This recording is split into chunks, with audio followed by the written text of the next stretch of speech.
दिल्ली से सटे सिंघू बॉर्डर पर जिस तरह से किसान आंदोलन के नाम पर एक दलित युवक जिसका नाम लखबीर था, जो पंजाब के तरन तारण जिले के चीमा खुर्द गांव का रहने वाला था, उसके साथ बर्बरता दिखाई गई। यह वाकई चौंकाने वाला विषय था।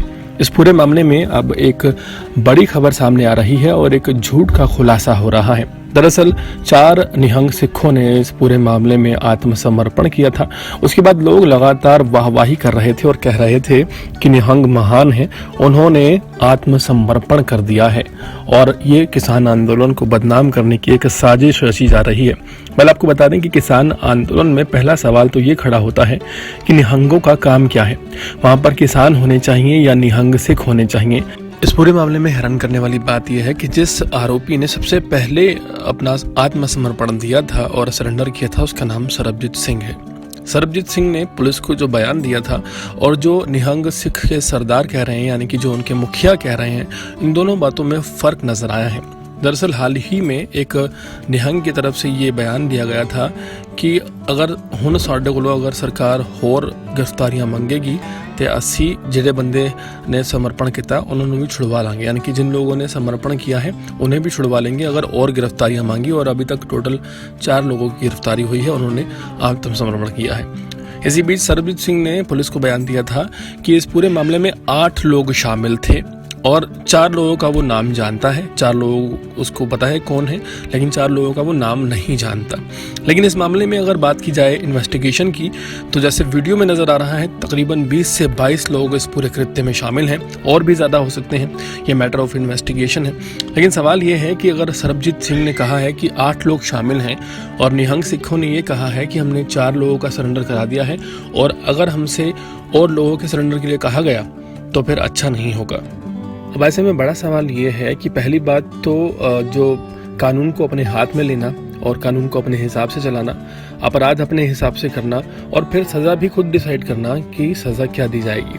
मतलब अगर एक इंसान ये कह देता है कि 8 लोग शामिल थे तो फिर 4 लोगों को सज़ा क्यों? वो 8 लोग कहाँ हैं? और वो भी उसके कहने पर है। अगर मैटर ऑफ इन्वेस्टिगेशन है तो इन्वेस्टिगेशन में हो सकता है कि कई ज़्यादा लोग सामने आए और उनके बारे में खुलासा हो, और बड़ी बात नहीं है, किसी बड़ी साजिश का भी खुलासा हो सकता है।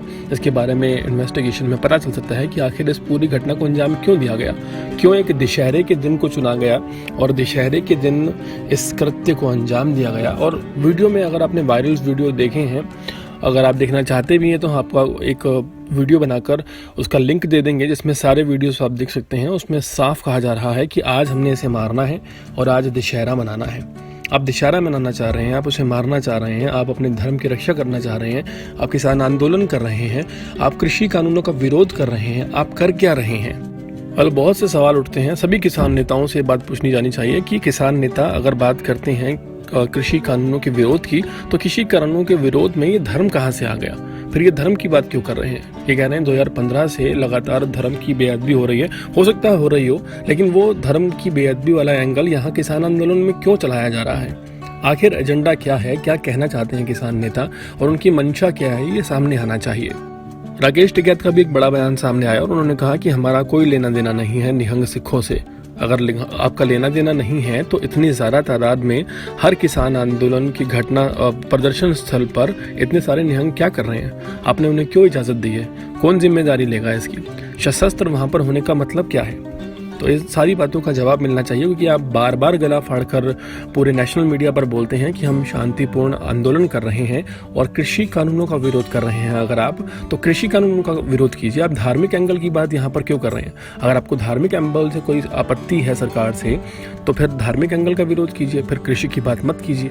तो कृषि का नाम देकर आप धार्मिक एंगल दे रहे हैं, तो इस तरह से एक्सपोज होने वाली बात है और साफ साफ झूठ पकड़े जा रहे हैं, ना सिर्फ निहंग सिखों के, बाकी कुछ किसान नेताओं के, जो कह कुछ और रहे हैं और कर कुछ और रहे हैं, दिखा कुछ और रहे हैं, सुना कुछ और रहे हैं, समझा कुछ और रहे हैं। इसमें साफ सी बात है कि चाहते क्या हैं। अगर कृषि कानूनों का विरोध है तो फिर किसान वहाँ पर होना चाहिए और कोई होना नहीं चाहिए। निहंगों को कोई मतलब ही नहीं बनता। और अगर आप धार्मिक विरोध कर रहे हैं, अगर लगता है कि आपके धर्म पर कोई खतरा है या कोई दिक्कत है, तो फिर आप धार्मिक विरोध कीजिए, फिर वहाँ पर किसानों की बात मत कीजिए। पूरे मामले पर क्या कहना चाहते हैं और क्या समझते हैं इस पूरे मामले से, कमेंट सेक्शन में ज़रूर बताएं। और ये भी बताएं कि आखिर क्या होना चाहिए इस पूरी समस्या का हल, क्योंकि देश के लिए बड़ा संकट खड़ा हो गया है। लगातार लोगों को दिक्कतों का सामना करना पड़ रहा है। देश और दुनिया की तमाम खबरों से जुड़े रहने के लिए हमारे चैनल को सब्सक्राइब करना बिल्कुल ना भूलें, ताकि आप तक पहुंचता रहे हमारा हर लेटेस्ट अपडेट।